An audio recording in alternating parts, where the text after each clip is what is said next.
സ്വാഗതം. നമ്മളിന്ന് ഇന്ത്യയും അമേരിക്കയും തമ്മിലുള്ള വ്യാപാര ബന്ധത്തിലെ ഒരു പുതിയ പ്രശ്നത്തെക്കുറിച്ചാണ് സംസാരിക്കുന്നത്. അതെ. അമേരിക്ക ഇന്ത്യയിൽ നിന്നുള്ള ചില ഇറക്കുമതികൾക്ക് പുതിയ താരിഫ്, അതായത് നികുതി ചുമത്താൻ തീരുമാനിച്ചിരിക്കുന്നു. ഇതിന് നമ്മൾ ഉപയോഗിക്കുന്നത് ദി ഹിന്ദു പത്രത്തിലെ വിവരങ്ങളും പിന്നെ ലേണേഴ്സ് IASന്റെ പഠനക്കുറിപ്പുകളുമാണ്. പ്രത്യേകിച്ച് UPSC സിവിൽ സർവീസ് പരീക്ഷയ്ക്ക് തയ്യാറെടുക്കുന്നവർക്ക് ഇത് ശ്രദ്ധിക്കേണ്ട ഒരു വിഷയം തന്നെയാണ്. അപ്പോ എന്താണ് ഈ പുതിയ തീരുമാനം? എന്തൊക്കെയാണ് അതിന്റെ പ്രത്യാഘാതങ്ങൾ? പരീക്ഷയ്ക്ക് ഇതെങ്ങനെ വരും? നമുക്കിതിലേക്കൊന്ന് കടന്നു നോക്കാം. ശരി. അന്നത്തെ US president Donald Trump August 1 മുതൽ ഇന്ത്യയിൽ നിന്നുള്ള ഇറക്കുമതിക്ക് ഏതാണ്ട് 25% താരിഫ് ചുമത്തുമെന്ന് പറഞ്ഞു. അതോടൊപ്പം ഒരു പെനാൽറ്റി കൂടിയുണ്ടല്ലേ? അതെ, ഒരു പെനാൽറ്റി പോലെ ഒരു കടുത്ത നടപടിയും ഉണ്ടാകുമെന്നാണ് പറഞ്ഞത്. കാരണമായി പറഞ്ഞത് എന്താ പറയാ, ഇന്ത്യ റഷ്യയുമായി നടത്തുന്ന ചില ഇടപാടുകൾ. പിന്നെ ഇന്ത്യയിലെ താരിഫുകൾ കുറച്ച് കൂടുതലാണ് എന്നൊരു പരാതിയും. രസകരമായ കാര്യം, ഇരു രാജ്യങ്ങളും ഒരു പുതിയ വ്യാപാര കരാറിന്, അതായത് ബൈലാറ്ററൽ ട്രേഡ് അഗ്രിമെന്റ് അല്ലെങ്കിൽ BTA വേണ്ടി ചർച്ചകൾ നടത്തുന്ന സമയത്താണ് ഇത് വരുന്നത്. ശരിയാണ്. അപ്പോ UPSC പരീക്ഷയുടെ കാര്യത്തിൽ ഇതിന്റെ പ്രസക്തി എങ്ങനെയാണ്? ഇത് വളരെ പ്രധാനപ്പെട്ടതാണ്. പ്രിലിംസ് പരീക്ഷ നോക്കുകയാണെങ്കിൽ അന്താരാഷ്ട്ര ബന്ധങ്ങൾ, പ്രത്യേകിച്ച് ഇന്ത്യ-US ബന്ധം, പിന്നെ ഇന്ത്യൻ സമ്പദ്വ്യവസ്ഥയിലെ ചില കാര്യങ്ങൾ, അതായത് വിദേശ വ്യാപാരം, താരിഫ്, ഈ FTBTA പോലുള്ള കരാറുകൾ. അതെ, അതെല്ലാം ഇതിൽ വരും. മെയിൻസിലേക്ക് വന്നാൽ GS പേപ്പർ 2-ൽ വികസിത രാജ്യങ്ങളുടെ നയങ്ങൾ ഇന്ത്യയെ എങ്ങനെ ബാധിക്കുന്നു, അതുപോലെ ഉഭയകക്ഷി കരാറുകൾ. ഹോഹോ. പിന്നെ GS പേപ്പർ 3-ലും ഇതിന് പ്രസക്തിയുണ്ട്. ഇന്ത്യൻ സമ്പദ്വ്യവസ്ഥ, വിഭവ സമാഹരണം, വളർച്ച, ഈ ഭാഗങ്ങളിലൊക്കെ ചോദ്യങ്ങൾ വരാം. അപ്പോ ശ്രദ്ധിക്കേണ്ട പ്രധാന കാര്യം ഈ പുതിയ താരിഫ് നമ്മുടെ താൽപ്പര്യങ്ങളെ എങ്ങനെ ബാധിക്കും എന്നതാണല്ലേ? തീർച്ചയായും. അതാണ് കാതലായ വിഷയം. ഈ ചർച്ചകളെക്കുറിച്ച് ദി ഹിന്ദുവിൽ പറയുന്നത് കേട്ടു. ഇന്ത്യ ചില മേഖലകളെ സംരക്ഷിക്കാൻ നോക്കിയെന്ന്, കൃഷി, ഡയറി ഉൽപ്പന്നങ്ങൾ ഒക്കെ. ശരിയാണ്. അതിനെയാണ് റിംഗ് ഫെൻസിംഗ് എന്ന് പറയുന്നത്. അതായത് ചർച്ചകളിൽ നമുക്കേറ്റവും പ്രധാനപ്പെട്ട ചില മേഖലകളെ ഒരു വേലി കെട്ടി സംരക്ഷിക്കുക. പക്ഷേ അമേരിക്കയുടെ നിലപാട് എല്ലാ മേഖലകളിലും അവർക്ക് പ്രവേശനം വേണമെന്നായിരുന്നു. ഇന്ത്യയുടെ മറുപടി എന്തായിരുന്നു? ഇന്ത്യ പറഞ്ഞത് ആരുമായി വ്യാപാരം നടത്തണം, ഏത് രാജ്യവുമായി സഹകരിക്കണമെന്നതൊക്കെ തങ്ങളുടെ പരമാധികാരത്തിൽപ്പെട്ട കാര്യമാണ് എന്നാണ്. ദേശീയ താൽപ്പര്യം വിട്ടുകൊടുക്കില്ല എന്നും പറഞ്ഞു. അപ്പോ അതാണോ ഈ തന്ത്രപരമായ സ്വയംഭരണാവകാശം അഥവാ സ്ട്രാറ്റജിക് ഓട്ടോണോമി എന്ന് പറയുന്നത്?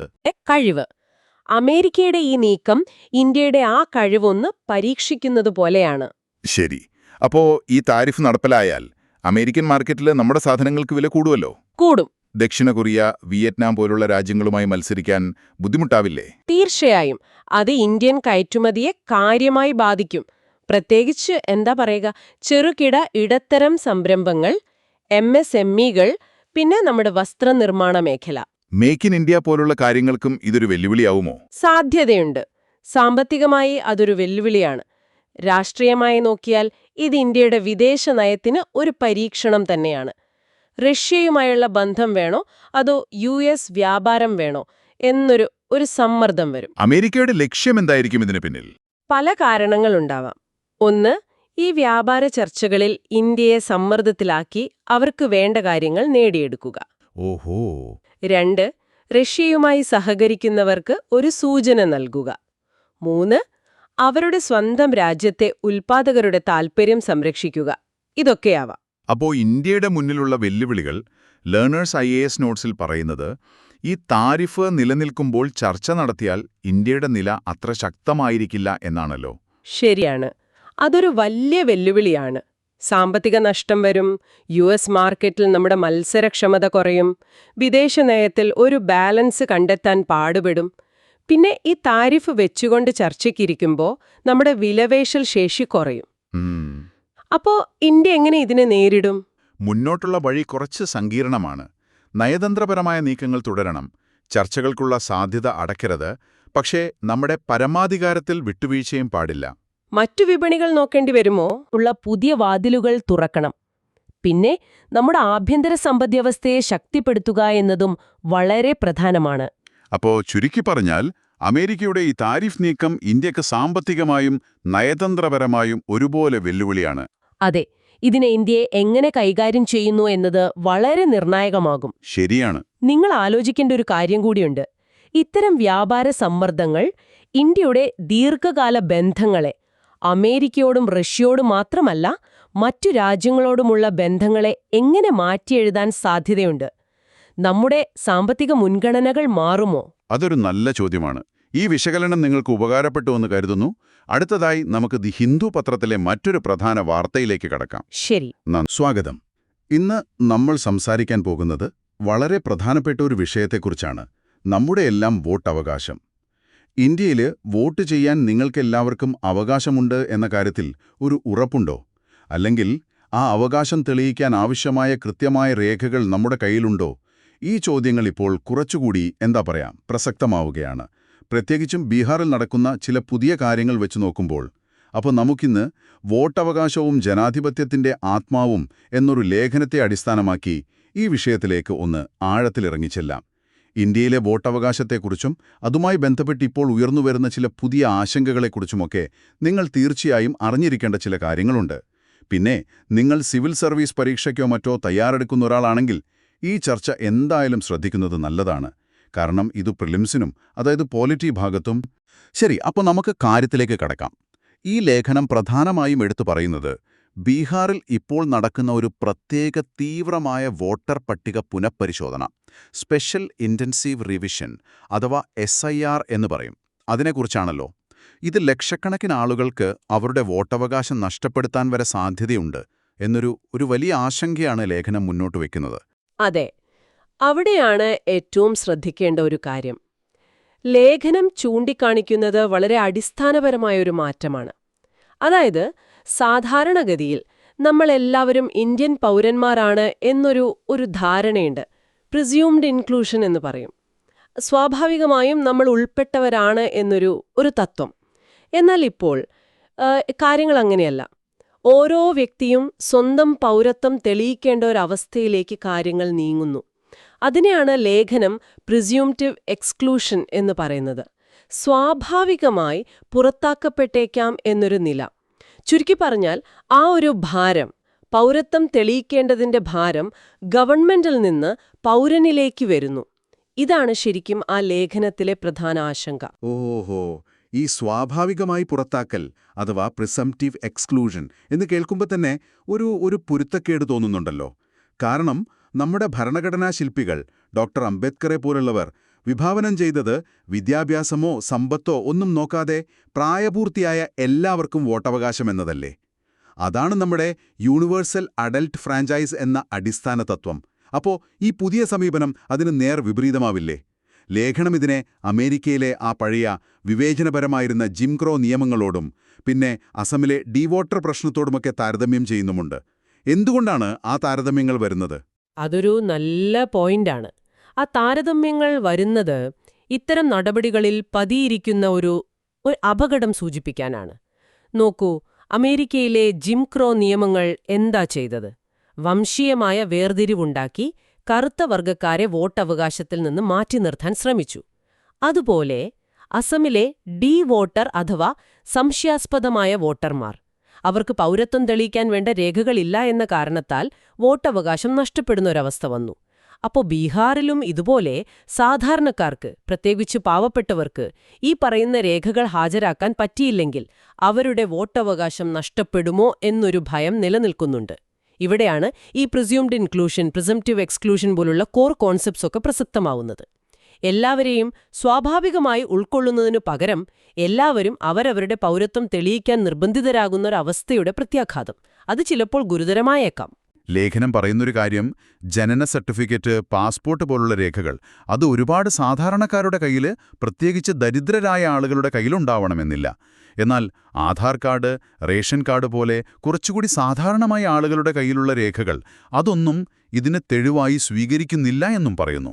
ഇത് വലിയൊരു പ്രതിസന്ധി തന്നെയല്ലേ ഉണ്ടാക്കുന്നത്? തീർച്ചയായും അതൊരു വെറും സാങ്കേതിക പ്രശ്നമായി കാണാൻ പറ്റില്ല. ഇത് ഇന്ത്യൻ ജനാധിപത്യത്തിന്റെ, അതിന്റെ ആത്മാവിനെ തന്നെ ചോദ്യം ചെയ്യുന്ന ഒന്നായി മാറാൻ സാധ്യതയുണ്ട്. ഇതൊരു മെയിൻസ് പെർസ്പെക്റ്റീവിൽ ചിന്തിക്കേണ്ട വിഷയമാണ്. നമ്മുടെ രാഷ്ട്രശില്പികൾ, ആദ്യത്തെ ഇലക്ഷൻ കമ്മീഷണറായിരുന്ന സുകുമാർ സെന്നിനെ പോലെയുള്ളവരൊക്കെ സ്വീകരിച്ചിരുന്നൊരു നിലപാടുണ്ട്. എല്ലാവരെയും ഉൾക്കൊള്ളുക എന്നത്. ആ ഒരു ശ്രമത്തെ ഈ പുതിയ സമീപനം ദുർബലപ്പെടുത്തുന്നു എന്നാണ് ലേഖനം ശക്തമായി വാദിക്കുന്നത്. ശരിക്കും തെരഞ്ഞെടുപ്പ് കമ്മീഷന്റെ ഇസിഐയുടെ പ്രധാന ജോലി എന്താണ്? പൗരന്മാർക്ക് വോട്ട് ചെയ്യാൻ സഹായം നൽകുക എന്നതാണ്, അല്ലാതെ അവർക്കു മുന്നിൽ കൂടുതൽ തടസ്സങ്ങൾ ഉണ്ടാക്കുകയല്ലല്ലോ. ഈ ഒരു രീതി ഇത് പാവപ്പെട്ടവരെയും പാർശ്വവൽക്കരിക്കപ്പെട്ടവരെയുമായിരിക്കും ഏറ്റവും കൂടുതൽ ബാധിക്കുക. അത് ചിലപ്പോൾ വോട്ടവകാശമുള്ളവരും ഇല്ലാത്തവരുമായി നമ്മുടെ രാജ്യത്തൊരു രണ്ട് തരം ഇന്ത്യയെ സൃഷ്ടിക്കാൻ പോലും സാധ്യതയുണ്ട്. ഓക്കെ, അപ്പോൾ ഇത്രയും കേട്ട് കഴിയുമ്പോൾ സ്വാഭാവികമായിട്ടൊരു ചോദ്യം വരും. ഇതിനൊരു പരിഹാരം വേണ്ടേ? വോട്ടർ പട്ടികയിൽ തെറ്റുകളുണ്ടാവാം, അത് തിരുത്തണ്ടേ? അത്യാവശ്യമല്ലേ? അപ്പോൾ ഇതിനൊരു ബാലൻസ്ഡ് ആയിട്ടുള്ള വഴി എന്താണ്? ലേഖനം എന്തെങ്കിലും നിർദ്ദേശങ്ങൾ മുന്നോട്ട് വെച്ചുന്നുണ്ടോ? ശരിയാണ്. വോട്ടർ പട്ടികയുടെ കൃത്യത ഉറപ്പാക്കണമെന്നതിൽ ആർക്കും തർക്കമുണ്ടാവില്ല. പക്ഷേ അത് യഥാർത്ഥ പൗരന്മാരുടെ അവരുടെ മൗലികാവകാശമായ വോട്ടവകാശം നിഷേധിച്ചുകൊണ്ടാവരുത്. അതാണ് പ്രധാനം. ഒരു സമതുലിതമായ സമീപനമാണ് വേണ്ടത്. ലേഖനം ചില കാര്യങ്ങൾ നിർദ്ദേശിക്കുന്നുണ്ട്. ഒന്ന്, നമ്മൾ നേരത്തെ പറഞ്ഞ സ്വാഭാവികമായി ഉൾപ്പെടുത്തൽ അഥവാ പ്രിസ്യൂംഡ് ഇൻക്ലൂഷൻ എന്ന അടിസ്ഥാന തത്വത്തിലേക്ക് തിരിച്ചു പോകണം. 2, എല്ലാവരെയും സംശയത്തിന്റെ നിഴലിൽ നിർത്താതെ കൃത്യമായ സംശയമുള്ള കേസുകൾ മാത്രം ഫോക്കസ് ചെയ്ത് പരിശോധന നടത്തുക. 3, ഇനി അഥവാ പരിശോധന അത്യാവശ്യമാണെങ്കിൽ തന്നെ സാധാരണക്കാർക്ക് ലഭ്യമായ ആധാർ പോലുള്ള രേഖകൾ എന്തുകൊണ്ട് തെളിവായി സ്വീകരിച്ചുകൂടാ? അതും പരിഗണിക്കണം. 4, ഭരണഘടന ഉറപ്പു നൽകുന്ന ഈ ഉൾക്കൊള്ളൽ തത്വം, പ്രിൻസിപ്പിൾ ഓഫ് ഇൻക്ലൂഷൻ, സംരക്ഷിക്കാൻ നമ്മുടെ സുപ്രീം കോടതി ശക്തമായി ഇടപെടണം എന്നും ലേഖനം പറയുന്നുണ്ട്. ലേഖനം ഓർമ്മിപ്പിക്കുന്ന ഒരു പ്രധാന കാര്യമുണ്ട്. എത്ര അയോഗ്യരെ പട്ടികയിൽ നിന്ന് പുറത്താക്കിയെന്നതിലല്ല തിരഞ്ഞെടുപ്പ് കമ്മീഷന്റെ വിജയം, മറിച്ച് യോഗ്യനായ ഓരോ പൗരനെയും വോട്ട് ചെയ്യാൻ എത്രത്തോളം വിജയകരമായി സഹായിക്കാൻ പറ്റി എന്നതിലാണ് അതിന്റെ യഥാർത്ഥ വിജയം. വളരെ ശരിയാണ്. അപ്പോൾ വോട്ടവകാശം എന്നത് അത് കേവലം ഒരു കടലാസിലെ അവകാശമെന്നതിനപ്പുറം നമ്മുടെ ജനാധിപത്യത്തിന്റെ ജീവശ്വാസം തന്നെയാണെന്ന ഒരു ഓർമ്മപ്പെടുത്തലാണ് ഈ വിശകലനം നമുക്ക് നൽകുന്നത്. എല്ലാവരെയും ഉൾക്കൊള്ളുക എന്ന ഭരണഘടനാപരമായ കാഴ്ചപ്പാട് എത്രത്തോളം പ്രധാനമാണെന്ന് ഇത് വീണ്ടും വീണ്ടും അടിവരയിടുന്നു. സ്വന്തം പൗരത്വം, നമ്മുടെ രാജ്യത്തെ പൗരത്വം, അത് നിരന്തരം തെളിയിച്ചുകൊണ്ടിരിക്കേണ്ട ഒരു സാഹചര്യം സാധാരണക്കാരനുണ്ടായാൽ അതിൻ്റെ ഒരു പ്രത്യാഘാതം എന്തായിരിക്കുമെന്ന് നിങ്ങൾക്കും ഒന്നാലോചിച്ച് നോക്കാവുന്നതാണ്. ഈ വിഷയത്തിൽ നമുക്ക് കിട്ടിയ ലേഖനത്തെ അടിസ്ഥാനമാക്കിയുള്ള നമ്മുടെ ഈയൊരു ചർച്ച ഇവിടെ പൂർത്തിയാവുകയാണ്. അടുത്തതായി ദി ഹിന്ദു പത്രത്തിലെ മറ്റൊരു പ്രധാനപ്പെട്ട വാർത്ത നമുക്ക് കൂടുതൽ വിശദമായി പരിശോധിക്കാം. നമസ്കാരം. നിങ്ങൾ പങ്കുവച്ച ആ ലേഖനമുണ്ടല്ലോ, ദേശീയ വിദ്യാഭ്യാസ നയം 2020, പിന്നെ നമ്മുടെ ശൈശവകാല പരിചരണവും വിദ്യാഭ്യാസവും, ECCE, അതിലേക്ക് നമുക്കൊന്ന് ആഴത്തിലിറങ്ങി നോക്കാമെന്ന്. ഇത് UPSC പരീക്ഷ എഴുതുന്ന നിങ്ങൾക്ക് ശരിക്കും പറഞ്ഞാൽ വളരെ പ്രധാനപ്പെട്ട ഒന്നാണ്. തീർച്ചയായും. പ്രിലിംസിന് നോക്കുവാണെങ്കിൽ ഗവർണൻസ്, സാമൂഹിക വിഷയങ്ങൾ അതിലൊക്കെ വരും. NEP 2020, അങ്കണവാടികൾ, ICDS, പോഷൺ അഭിയാൻ, ഇതൊക്കെ അതിന്റെ ഭാഗമാണ്. അതെ. പിന്നെ മെയിൻസിലാണെങ്കിൽ GS പേപ്പർ 2, വിദ്യാഭ്യാസം, ആരോഗ്യം, മാനവ വിഭവശേഷി, അതുമായി ബന്ധപ്പെട്ട വിഷയങ്ങളിൽ ഇത് വരും. കുട്ടികളുടെയും സ്ത്രീകളുടെയും ക്ഷേമ പദ്ധതികൾ അതിന്റെ ഭാഗമായും വരും. ശരിയാണ്. അപ്പോൾ ഈ പുതിയ നയം NEP 2020 അത് ശരിക്കും ഈ പ്രീ സ്കൂൾ തലത്തിൽ ഒരു വലിയ മാറ്റം കൊണ്ടുവരാൻ നോക്കാണ്. അതെ അതെ. അതായത് 3 വയസ്സ് മുതലുള്ള കുട്ടികൾക്ക് സർക്കാർ സ്കൂളുകളിൽ തന്നെ പ്രീ സ്കൂൾ സൗകര്യം, ഈ ബാൽവാടിക എന്നൊക്കെ പറയുന്ന പോലെ. മുമ്പീ പ്രായത്തിലുള്ള കുട്ടികൾക്ക് ആശ്രയം അങ്കണവാടികൾ മാത്രമായിരുന്നല്ലോ പൊതുമേഖലയില്. അതെ, അതായിരുന്നു പ്രധാന ആശ്രയം. അപ്പോൾ ഇവിടെ കാര്യങ്ങൾ കുറച്ചുകൂടി രസകരമാവുകയാണ് അല്ലേ? ലേഖനം പറയുന്നത് പോലെ ഇതുകൊണ്ട് പല കാര്യങ്ങൾ സംഭവിക്കാം. ഒന്ന്, ഈ ECCE മേഖല വികസിക്കും. അപ്പോൾ കൂടുതൽ ഫണ്ട് വേണം, ടീച്ചർമാർ വേണം, അതൊക്കെ ഒരു കാര്യം. ശരിയാണ്. 2, കുട്ടികൾ ഒരുപക്ഷെ അങ്കണവാടികളിൽ നിന്ന് സ്കൂളുകളിലെ ഈ പ്രീ സ്കൂളിലേക്ക് മാറിയേക്കാം. അതൊരു സാധ്യതയാണ്. അപ്പോൾ അത് അങ്കണവാടികളെ എങ്ങനെ ബാധിക്കും, അവരുടെ ഇപ്പോഴത്തെ പ്രവർത്തനങ്ങളെ? അതൊരു പ്രധാന ചോദ്യമാണ്. പക്ഷേ അതിനൊരു മറുവശം കൂടിയുണ്ട്. ഈ 3 മുതൽ 6 വയസ്സ് വരെയുള്ള കുട്ടികൾ സ്കൂളിലേക്ക് പോയി തുടങ്ങിയാൽ അങ്കണവാടികൾക്ക് ഒരുപക്ഷെ 0 മുതൽ 3 വയസ്സ് വരെയുള്ള കുട്ടികൾ, പിന്നെ ഗർഭിണികൾ, മുലയൂട്ടുന്ന അമ്മമാർ, ഇവരുടെ കാര്യത്തിൽ കൂടുതൽ ശ്രദ്ധിക്കാൻ പറ്റിയേക്കും. ശരിയാണ്. അവരുടെ പോഷകാഹാരം, ആരോഗ്യം, ആ കാര്യങ്ങളിൽ. അതെ. ഈ പോഷൺ ഭി പഠായി ഭി എന്നൊരു പദ്ധതി ഈയിടെ വന്നില്ലേ? കേട്ടിരുന്നു. അത് ഒരുപക്ഷെ ഈ ഒരു ദിശയിലേക്കുള്ളൊരു ചുവടുവയ്പ്പായിരിക്കാം. അതായത് അങ്കണവാടികളിൽ പഠനവും പോഷണവും ഒരുമിച്ച് കൊണ്ടുപോകാനുള്ള ശ്രമം. പക്ഷേ ലേഖനത്തിൽ പറയുന്നൊരു പ്രധാന ആശങ്കയുണ്ട്. ഈ സ്കൂളുകളിലെ പ്രീ സ്കൂൾ ഉണ്ടല്ലോ, അത് വെറും 1-ാം ക്ലാസിന്റെ ഒരു മിനിയേച്ചർ പോലെ ആകരുത് എന്നത്. വളരെ പ്രധാനപ്പെട്ട പോയിന്റാണ്. അതായത് കളികളിലൂടെയും ആക്ടിവിറ്റികളിലൂടെയും പഠിക്കുന്നതിന് പകരം ചെറുപ്പത്തിലെ എഴുത്തും വായനയും തുടങ്ങാനുള്ളൊരു പ്രഷർ, ആ ഒരു സ്കൂളുവൽക്കരണം അത് ഒഴിവാക്കണം. അതെ, അത് കുട്ടികളെ സ്വാഭാവിക വളർച്ചയ്ക്ക് നല്ലതല്ല. ഇനി നമ്മൾ ഈ ചർച്ചയിൽ ഓർത്തിരിക്കേണ്ട ചില അടിസ്ഥാന കാര്യങ്ങൾ പ്രിലിംസിനൊക്കെ ചിലപ്പോൾ ചോദിക്കാൻ സാധ്യതയുള്ളത്. ഓക്കെ. 1. ECCE ശൈശവകാല പരിചരണവും വിദ്യാഭ്യാസവും. ജനനം മുതൽ 8 വയസ്സുവരെയാണ് അതിൻ്റെ ഒരു ഹോളിസ്റ്റിക് അപ്രോച്ച്. ശരി. ഹെൽത്ത്, ന്യൂട്രീഷൻ, കളി, പഠനമെല്ലാം വരും. അതെല്ലാം. പിന്നെ അങ്കണവാടികൾ. ICDSന് കീഴിൽ 6 സേവനങ്ങളാണ് അവർ നൽകുന്നത്. പിന്നെ NEPയുടെ പുതിയ ഘടന 5+3+3+4. അതെ. അതിലെ ആദ്യത്തെ 5 വർഷം അതാണ് ഫൗണ്ടേഷണൽ സ്റ്റേജ്. അതിലാണ് ഈ 3 വർഷത്തെ പ്രീ സ്കൂളും 1ഉം 2ഉം ക്ലാസ്സുകളും വരുന്നത് അല്ലേ? അതെ. പിന്നെ പോഷൻ പഠായി ബി, അത് അങ്കണവാടിയിലെ ECCE കൂട്ടാനാണ്. പോഷൻ അഭിയാൻ, അത് ആദ്യത്തെ 1000 ദിവസങ്ങളിലെ പോഷകാഹാരക്കുറവ് പരിഹരിക്കാനും. ഓക്കെ. അപ്പം മെയിൻസ് പരീക്ഷയുടെ കാഴ്ചപ്പാടിൽ നോക്കിയാൽ പണ്ട് ഈ വനിതാ ശിശു വികസന മന്ത്രാലയത്തിന്റെ കീഴിലായിരുന്നു അങ്കണവാടികൾ. വിദ്യാഭ്യാസ മന്ത്രാലയം സ്കൂളുകളും നോക്കി. അതെ. അപ്പോൾ ഇവർ തമ്മിൽ ഒരു ഗ്യാപ്പ് ഉണ്ടായിരുന്നു. ആ വിടവ് നികത്താനാണോ NEP ശ്രമിക്കുന്നത്? അതൊരു പ്രധാന ലക്ഷ്യമാണ്. ശരിക്കും പറഞ്ഞാൽ ഒരുപാട് ഗുണങ്ങളുണ്ട് ഇതിന്. ഒന്ന്, തുല്യത. അതായത് പാവപ്പെട്ട കുട്ടികൾക്കും നല്ല പ്രീ സ്കൂൾ വിദ്യാഭ്യാസം കിട്ടാൻ ഇത് സഹായിക്കും. ശരിയാണ്, ഗവൺമെന്റ് സ്കൂളുകളിലൂടെ. അതെ. പിന്നെ പഠനത്തിനൊരു നല്ല ബേസ് കിട്ടും. നേരത്തെ പറഞ്ഞ പോലെ അങ്കണവാടികൾക്ക് 0-3 വയസ്സുകാരിൽ കൂടുതൽ ഫോക്കസ് ചെയ്യാം. ഓക്കെ. പക്ഷേ വെല്ലുവിളികളും ഉണ്ടാവുമല്ലോ. തീർച്ചയായും. നേരത്തെ പറഞ്ഞ സ്കൂൾ വൽക്കരണം ഒരു വലിയ പേടിയാണ്. പിന്നെ അങ്കണവാടികളുടെ പ്രാധാന്യം കുറഞ്ഞു പോകുമോ എന്നൊരാശങ്കയുണ്ട്. വിഭവങ്ങളുടെ കാര്യവും ഒരു പ്രശ്നമാവില്ലേ? ആവശ്യത്തിന് ടീച്ചർമാർ, ക്ലാസ് റൂമുകൾ. അത് തന്നെ. ഫണ്ട്, ട്രെയിനിങ് കിട്ടിയ അധ്യാപകർ, പഠനോപകരണങ്ങൾ, അതൊക്കെ വലിയ വെല്ലുവിളിയാണ്. പിന്നെ ഈ 2 മന്ത്രാലയങ്ങൾ, വിദ്യാഭ്യാസവും വനിതാ ശിശുവികസനവും, ഇവർ തമ്മിലുള്ള കോർഡിനേഷൻ അതും വളരെ പ്രധാനമാണ്. അപ്പോ മുന്നോട്ട് എങ്ങനെ പോകണം എന്നാണ് ലേഖനം പറയുന്നത്? ഈ സംയോജനം നല്ലതാണെങ്കിലും ശ്രദ്ധിച്ചു ചെയ്യണം എന്നാണോ? അതെ, വളരെ കെയർഫുള്ളായിട്ട് നടപ്പാക്കണം. അങ്കണവാടികളെ നമ്മൾ ശക്തിപ്പെടുത്തണം. ഈ പോഷൺ ഭി പഠായി ഭി പോലുള്ള കാര്യങ്ങൾ അതിനുപയോഗിക്കാം. ഒരു പക്ഷേ അവരെ 0-3 വയസ്സുകാരുടെ ഒരു മികച്ച കേന്ദ്രങ്ങളാക്കാം. ശരി. സ്കൂളുകളിലെ പ്രീ സ്കൂളിൽ ആ പുതിയ NCF-FS 2022 ഉണ്ടല്ലോ, നാഷണൽ കരിക്കുലം ഫ്രെയിംവർക്ക്, അത് കൃത്യമായിട്ട് നടപ്പാക്കണം. കളികളിലൂടെ പഠനം ഉറപ്പാക്കണം. ഏറ്റവും പ്രധാനം ഈ മന്ത്രാലയങ്ങൾ തമ്മിലുള്ള സഹകരണമാണെന്ന് തോന്നുന്നു. അതെ. കേന്ദ്രവും സംസ്ഥാനങ്ങളും തദ്ദേശ സ്ഥാപനങ്ങളും എല്ലാവരും ഒരുമിച്ച് പ്രവർത്തിച്ചാലേ ഇത് വിജയിക്കൂ. ശരിയാണ്. അപ്പോ ഈ NEP 2020 ശൈശവകാല വിദ്യാഭ്യാസത്തിൽ വലിയ സാധ്യതകളാണ് തുറന്നിടുന്നത്. പക്ഷേ അത് നടപ്പാക്കുന്നതിൽ ഒരുപാട് ശ്രദ്ധയും പരിശ്രമവും ആവശ്യമുണ്ട്. ഈ വിശകലനം നിങ്ങൾക്ക് ഉപകാരപ്രദമായി എന്ന് കരുതുന്നു. തീർച്ചയായും.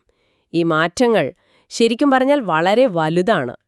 ഇവയുടെ ശരിയായ നടത്തിപ്പ് നമ്മുടെ കുട്ടികളുടെ ഭാവിക്കും അതുപോലെ രാജ്യത്തിന്റെ പുരോഗതിക്കും വളരെ അത്യാവശ്യമാണ്. ശരി. ഇനി അടുത്തതായി നമുക്ക് ദി ഹിന്ദു പത്രത്തിലെ മറ്റൊരു വാർത്തയിലേക്ക് കടക്കാം. നമസ്കാരം. ഇന്നത്തെ നമ്മുടെ ഈ ചർച്ചയിലേക്ക് സ്വാഗതം. നമ്മൾ ഇന്ന് ആഴത്തിൽ പരിശോധിക്കാൻ പോകുന്നത് അന്താരാഷ്ട്ര നീതിന്യായ കോടതി, അതായത് ICJയുടെ ഈ അടുത്ത കാലത്തുണ്ടായ ഒരു കാലാവസ്ഥാ വിധിയെക്കുറിച്ചാണ്. ഇതിനായി നമ്മൾ നോക്കുന്നത് കാലാവസ്ഥാ നീതിയും ICJ വിധിയും, ഇന്ത്യയുടെ പാത എന്നൊരു ലേഖനത്തെ അടിസ്ഥാനമാക്കിയുള്ള വിവരങ്ങളാണ്. പിന്നെ നിങ്ങൾ UPSC പരീക്ഷയ്ക്ക് തയ്യാറെടുക്കുന്ന ഒരാളാണെങ്കിൽ ഈ വിഷയം എന്തായാലും ശ്രദ്ധിക്കണം. പ്രിലിംസിനും മെയിൻസിനും ഇത് ഒരുപോലെ പ്രധാനപ്പെട്ടതാണ്. തീർച്ചയായും. പ്രിലിംസ് നോക്കുകയാണെങ്കിൽ പരിസ്ഥിതി ഭാഗത്ത് UNFCCC, പാരീസ് ഉടമ്പടി, IPCC, പിന്നെ ഈ കാലാവസ്ഥാ നീതി, നഷ്ടപരിഹാര ഫണ്ട്, ഇതൊക്കെ വരും. അതുപോലെ അന്താരാഷ്ട്ര ബന്ധങ്ങളിൽ ICJ, ഉപദേശക അഭിപ്രായം, ഗ്ലോബൽ സൗത്ത്, പരമാധികാരം, അങ്ങനെയുള്ള കാര്യങ്ങൾ. ശരി. മെയിൻസിലേക്ക് വന്നാൽ GS പേപ്പർ 3ൽ പരിസ്ഥിതി സംരക്ഷണം, മലിനീകരണം, കാലാവസ്ഥാ മാറ്റം ഇതിന്റെയൊക്കെ ഭാഗമായിട്ടും വരാം. പിന്നെ GS പേപ്പർ 2ൽ അന്താരാഷ്ട്ര സ്ഥാപനങ്ങൾ, വികസിത രാജ്യങ്ങളുടെ നയങ്ങൾ ഇന്ത്യയെ എങ്ങനെ ബാധിക്കുന്നു അതിലും ഇത് വരും. ഓക്കെ, അപ്പം നമുക്ക് വിഷയത്തിലേക്ക് കടക്കാമല്ലേ? ഈ ICJ യഥാർത്ഥത്തിൽ എന്താണ് പറഞ്ഞത്? രാജ്യങ്ങൾക്ക് നിയമപരമായ ബാധ്യതകളുണ്ട് എന്നാണോ? കാലാവസ്ഥാ മാറ്റം കുറയ്ക്കുന്ന കാര്യത്തിൽ? അതെ, അതൊരു ഉപദേശക അഭിപ്രായമായിട്ടാണ് അഡ്വൈസറി ഒപ്പീനിയൻ വന്നിരിക്കുന്നത്. പക്ഷെ അവിടെയാണ് ഒരു പ്രധാന കാര്യം. ഇതൊരു കോടതി വിധി പോലെ നിർബന്ധമായി നടപ്പാക്കാൻ പറ്റുന്ന ഒന്നല്ല. ഇതൊരു നിയമപരമായ പ്രസ്താവനയാണ്. അതിന് അതിൻ്റേതായ ഒരു ഗൗരവമുണ്ട്, തീർച്ചയായും. പക്ഷേ ഒരു രാജ്യം പ്രവർത്തിക്കാതിരുന്നതുകൊണ്ട് ഒരു ദുരന്തമുണ്ടായി എന്ന് നിയമപരമായി സ്ഥാപിച്ചെടുക്കുക അത് കുറച്ചു ബുദ്ധിമുട്ടാണ്. അപ്പോൾ ഈ രാജ്യങ്ങളുടെ പരമാധികാരം, സോവനിറ്റി, അതൊരു യാഥാർത്ഥ്യമാണല്ലോ. അപ്പോൾ ഇതിന്റെ ഒരു പ്രായോഗികതയെക്കുറിച്ച് ചില സംശയങ്ങൾ വരുന്നതും സ്വാഭാവികമാണല്ലേ? ശരിയാണ്, തീർച്ചയായും. ഒരു അന്താരാഷ്ട്ര കോടതി ഒരു അഭിപ്രായം പറഞ്ഞുവെന്ന് വെച്ച് ഒരു രാജ്യവും അവരുടെ ഊർജ്ജ സംവിധാനങ്ങളോ നയങ്ങളോ അപ്പാടെ മാറ്റാൻ പോകുന്നില്ല. എന്നാൽ ഇതിന്റെ ഒരു യഥാർത്ഥ പ്രസക്തി വരുന്നത് ഒരു പക്ഷേ ആഭ്യന്തര തലത്തിലാണ്, അതായത് ഓരോ രാജ്യത്തിനകത്തും. ഓഹോ, അതാണ് രസകരം. അതായത് രാജ്യത്തിനകത്തുള്ള കോടതികൾക്കിത് ഉപയോഗിക്കാൻ പറ്റുമല്ലേ? കൃത്യമായി. പരിസ്ഥിതി സംഘടനകൾക്കോ അല്ലെങ്കിൽ വ്യക്തികൾക്കോ സ്വന്തം സർക്കാരുകൾക്കെതിരെ ഒരു നിയമ നടപടിക്ക് പോകുമ്പോൾ ഈ ICJ അഭിപ്രായം ഒരു നിയമപരമായ അടിത്തറയായിട്ട്, ഒരു വാദമായിട്ട് ഉന്നയിക്കാൻ പറ്റും. അത് സർക്കാരുകൾക്ക് മേൽ ഒരു സമ്മർദ്ദം ഉണ്ടാക്കിയേക്കാം. ശരി. ഈ വിഷയം പൂർണ്ണമായി മനസ്സിലാക്കാൻ ചില പ്രധാന ആശയങ്ങൾ നമ്മൾ ഓർക്കേണ്ടതുണ്ട്. ഇപ്പോൾ പറഞ്ഞ ഈ ICJ ഉപദേശകാഭിപ്രായം അതെന്താണെന്ന് ഒന്നുകൂടി വ്യക്തമാക്കാമോ? ഐക്യരാഷ്ട്രസഭയുടെ ചില ഘടകങ്ങൾ അവർക്ക് നിയമപരമായ കാര്യങ്ങളിൽ വ്യക്തത വേണമെന്ന് തോന്നുമ്പോൾ അവർക്ക് ICJയോട് ചോദിക്കാം. അപ്പോൾ ICJ നൽകുന്ന ഒരു നിർദ്ദേശമാണ് ഈ ഉപദേശക അഭിപ്രായം. ഇത് നിയമപരമായി നിർബന്ധിത സ്വഭാവമുള്ള ഒന്നല്ല, നോൺ ബൈൻഡിംഗ് ആണ്. എന്നാലും അതിന് നല്ല ധാർമ്മികവും നിയമപരവുമായ ഒരു സ്വാധീനമുണ്ട്. ഓക്കെ. അതുപോലെ പ്രധാനപ്പെട്ട മറ്റൊന്നാണ് കാലാവസ്ഥാ നീതിയും ചരിത്രപരമായ ഉത്തരവാദിത്വവും. അതെന്താണ്? അതെ, അതായത് ചരിത്രപരമായി നോക്കുമ്പോൾ വ്യാവസായിക വിപ്ലവം മുതൽ കൂടുതൽ മലിനീകരണം നടത്തിയത് വികസിത രാജ്യങ്ങളാണ്. അപ്പോൾ ഇന്നത്തെ കാലാവസ്ഥാ പ്രശ്നത്തിന് അവർക്ക് കൂടുതൽ ഉത്തരവാദിത്വമുണ്ട് എന്ന വാദമാണത്. അതുമായി ബന്ധപ്പെട്ടാണ് ഈ നഷ്ടപരിഹാര fund, loss and damage fund വരുന്നത്. COP28-ൽ തീരുമാനിച്ച ഫണ്ട്. അതെ. കാലാവസ്ഥാ ദുരന്തങ്ങൾ കൂടുതലായി അനുഭവിക്കുന്ന താരതമ്യേന ദുർബലമായ രാജ്യങ്ങൾക്ക് സാമ്പത്തിക സഹായം നൽകാനുള്ളൊരു സംവിധാനമാണത്. പിന്നെ ഈ ചർച്ചയിൽ പരമാധികാരം, സോവറിനിറ്റി എന്ന ആശയവും ഓർക്കണം. അതായത് ഓരോ രാജ്യത്തിനും സ്വന്തം അതിർത്തിക്കുള്ളിൽ സ്വയം ഭരിക്കാനുള്ള അധികാരം. ശരി. അപ്പോൾ ഈ അന്താരാഷ്ട്ര കാര്യങ്ങളൊക്കെ ഇന്ത്യ എങ്ങനെയാണ് ബാധിക്കുന്നത്? ഇന്ത്യയുടെ നയതന്ത്രത്തെ സംബന്ധിച്ചിതൊരു പ്രധാന ഘട്ടം തന്നെയാണെന്ന് തോന്നുന്നു. വളരെ ശരിയാണ്. കാരണം ഇന്ത്യ എപ്പോഴും കാലാവസ്ഥാ നീതിക്ക് വേണ്ടി വാദിക്കുന്നൊരു രാജ്യമാണ്. വികസിത രാജ്യങ്ങളുടെ ഉത്തരവാദിത്തത്തെക്കുറിച്ച് സംസാരിക്കാറുണ്ട്. എന്നാൽ മറുവശത്ത് ഇന്ത്യ ഒരു വലിയ മലിനീകരണ രാജ്യമല്ലെങ്കിലും അതിവേഗം വളരുന്ന ഒരു സമ്പദ്വ്യവസ്ഥ എന്ന നിലയിൽ നമ്മുടെ ഊർജ്ജ ആവശ്യങ്ങൾ കൂടുന്നുണ്ട്. അപ്പോൾ കൂടുതൽ നടപടികൾ എടുക്കാൻ നമ്മുടെ മേലും ഒരു സമ്മർദ്ദവുമുണ്ട്. പലരും പറയുന്നത് അത് അത്ര ഫലപ്രദമാകില്ല എന്നാണ്. അതോ നമ്മുടെ സ്വന്തം പ്രശ്നങ്ങൾ, ഉദാഹരണത്തിന് വായുമലിനീകരണം പോലെയുള്ളവ, അത് പരിഹരിക്കാനായിട്ട് ആഭ്യന്തര നടപടികളിൽ കൂടുതൽ ശ്രദ്ധിക്കണോ? ഇതിനാണ് പല വിദഗ്ധരും മുൻഗണന കൊടുക്കുന്നത്. അപ്പോൾ ഈ ICJ വിധിയുടെ പ്രസക്തിയെ അനുകൂലിച്ചും പ്രതികൂലിച്ചും വാദങ്ങളുണ്ടല്ലേ? ഉണ്ട്. അനുകൂലിക്കുന്നവർ പറയുന്നത് ഇത് സർക്കാരുകൾക്ക് മേൽ ഒരു ധാർമ്മിക സമ്മർദ്ദമുണ്ടാക്കും, ആഭ്യന്തര കോടതികളിൽ ഇത് ഉപയോഗിക്കാം, വികസ്വര രാജ്യങ്ങളുടെ നിലപാടിനൊരു പിന്തുണ കിട്ടും എന്നൊക്കെയാണ്. പ്രതികൂലിക്കുന്നവരോ? അവർ പറയുന്നത് ഇത് നടപ്പാക്കാൻ പറ്റില്ല, ഇത് രാജ്യങ്ങളുടെ പരമാധികാരത്തെ ചോദ്യം ചെയ്യാൻ പര്യാപ്തമല്ല, പിന്നെ കാരണം പ്രവൃത്തി ബന്ധം തെളിയിക്കാൻ ബുദ്ധിമുട്ടാണ്, ഇതൊരു പഴയ നിയമ ചട്ടക്കൂടിലാണ് പ്രവർത്തിക്കുന്നത് എന്നൊക്കെയാണ്. അപ്പോൾ ഇന്ത്യയെ സംബന്ധിച്ചിടത്തോളം ഈ അന്താരാഷ്ട്ര സാഹചര്യങ്ങളും നമ്മുടെ ആഭ്യന്തര ആവശ്യങ്ങളും കണക്കിലെടുത്ത് ഒരു സമതുലിതമായ സമീപനം എങ്ങനെയായിരിക്കും? എന്റെ അഭിപ്രായത്തിൽ അന്താരാഷ്ട്ര വാഗ്ദാനങ്ങളെ മാത്രം ആശ്രയിച്ചിരിക്കാതെ നമ്മുടെ സ്വന്തം താൽപ്പര്യങ്ങൾ മുൻനിർത്തി ആഭ്യന്തര നടപടികൾക്ക് മുൻഗണന കൊടുക്കുക എന്നതാണ് പ്രധാനം. ഉദാഹരണത്തിന്, വായുമലിനീകരണം കുറയ്ക്കുന്നത് നമ്മുടെ ആരോഗ്യ ലക്ഷ്യങ്ങൾക്ക് അത്യാവശ്യമല്ലേ? അതെ. അതിനുള്ള നടപടികൾ സ്വാഭാവികമായും കാലാവസ്ഥാ ലക്ഷ്യങ്ങളെയും സഹായിക്കും. അതേസമയം ഈ ICJ വിധിയെ ആഭ്യന്തര കോടതികളിൽ സർക്കാരിനെതിരെ വാദിക്കാൻ ഒരു ഉപകരണമായി ഉപയോഗിക്കാനുള്ള സാധ്യതയുമുണ്ട്. ശരി. പിന്നെ ശുദ്ധ ഊർജ്ജ സാങ്കേതിക വിദ്യയിൽ ഒരു മുൻനിര സ്ഥാനം നേടാൻ ശ്രമിക്കുക. അന്താരാഷ്ട്ര തലത്തിൽ നീതിക്കായി വാദിക്കുമ്പോഴും പ്രായോഗികമായ നയതന്ത്രം തുടരുക. ഇതെല്ലാമാണ് വേണ്ടത്. അപ്പോൾ ചുരുക്കി പറഞ്ഞാൽ, അന്താരാഷ്ട്ര നിയമങ്ങളും അഭിപ്രായങ്ങളും ഒരു ധാർമ്മിക സമ്മർദ്ദമുണ്ടാക്കുമെങ്കിലും യഥാർത്ഥ മാറ്റം വരണമെങ്കിൽ രാജ്യങ്ങൾ സ്വന്തം താൽപ്പര്യങ്ങൾ തിരിച്ചറിഞ്ഞ് പ്രവർത്തിക്കണം. ആഭ്യന്തര തലത്തിൽ നിയമപരവും സാങ്കേതികവുമായ വഴികൾ ഉപയോഗിക്കണം. നിങ്ങൾക്ക് ഇതിനെക്കുറിച്ച് കൂടുതൽ ചിന്തിക്കാൻ ഒരു കാര്യം ഇതാണ്: ഇന്ത്യയെപ്പോലെ ഒരു രാജ്യം സ്വന്തം വികസന ആവശ്യങ്ങളും ആഗോള കാലാവസ്ഥാ ഉത്തരവാദിത്തങ്ങളും തമ്മിൽ എങ്ങനെയാണ് ഏറ്റവും ഫലപ്രദമായ ഒരു ബാലൻസ് കണ്ടെത്തേണ്ടത്? ശരി, ഇനി നമുക്ക് ദി ഹിന്ദു പത്രത്തിലെ മറ്റൊരു പ്രധാന വാർത്തയിലേക്ക് കടക്കാം. അത് ചർച്ച ചെയ്യാം. നമസ്കാരം. നമ്മളിന്ന് സംസാരിക്കാൻ പോകുന്നത് ഇന്ത്യയുടെ ഊർജ്ജരംഗത്തെ ഒരു വലിയ മാറ്റത്തെക്കുറിച്ചാണ്. ഇന്ത്യയുടെ ഊർജ്ജ പരിവർത്തനം, നവ ഊർജ്ജ വിപ്ലവം, ഇന്ത്യയുടെ ഭാവി എന്നൊരു ലേഖനത്തിലെ ചില കാര്യങ്ങളാണ് നമ്മൾ നോക്കുന്നത്. ഇന്ത്യയുടെ ഈ പുനരുപയോഗ ഊർജ്ജ യാത്രയുടെ അടുത്ത പടികൾ എന്തൊക്കെയാവും? അതാണ് നമ്മൾ ആഴത്തിൽ പരിശോധിക്കാൻ പോകുന്നത്. തീർച്ചയായും. അപ്പോൾ ആദ്യം തന്നെ നമുക്ക് ഈ വിഷയത്തിന്റെ UPSC പരീക്ഷയിലുള്ള പ്രസക്തി എന്താണെന്ന് നോക്കിയാലോ? ആവാം. ഇത് പ്രിലിംസിനും മെയിൻസിനും ഒരുപോലെ പ്രധാനപ്പെട്ടതാണ്. പ്രിലിംസിന് നോക്കുകയാണെങ്കിൽ സയൻസ് ആൻഡ് ടെക്നോളജി ഭാഗത്ത് പുനരുപയോഗ ഊർജ്ജം, സോളാർ ഫോട്ടോവോൾട്ടായിക് ടെക്നോളജി, പിന്നെ ഗ്രീൻ ഹൈഡ്രജൻ, ആർട്ടിഫിഷ്യൽ ഫോട്ടോസിന്തസിസ്, ഇവയൊക്കെ വരാം. ഓക്കെ. അതുപോലെ പരിസ്ഥിതിയിൽ കാലാവസ്ഥാ വ്യതിയാനം, ഡീകാർബണൈസേഷൻ, പിന്നെ സാമ്പത്തിക ശാസ്ത്രത്തിൽ ഊർജ്ജ സുരക്ഷ, ഇതൊക്കെ ബന്ധപ്പെട്ട് കിടക്കുന്നു. ശരിയാണ്. മെയിൻസിലോ? മെയിൻസിന് GS പേപ്പർ 3-ൽ അടിസ്ഥാന സൗകര്യം എന്ന ഭാഗത്ത് ഊർജ്ജം വരുന്നുണ്ട്. പിന്നെ സയൻസ് ആൻഡ് ടെക്നോളജി, പരിസ്ഥിതി സംരക്ഷണം, മലിനീകരണം, ഈ വിഷയങ്ങൾക്ക് കീഴിലൊക്കെ ഇത് തീർച്ചയായും വരും. അപ്പോ വളരെ പ്രധാനപ്പെട്ടൊരു വിഷയം തന്നെ. അതെ. ഇനി നമുക്ക് ലേഖനത്തിലേക്ക് കടക്കാം. എന്താണ് അതിലെ പ്രധാന ആശയം?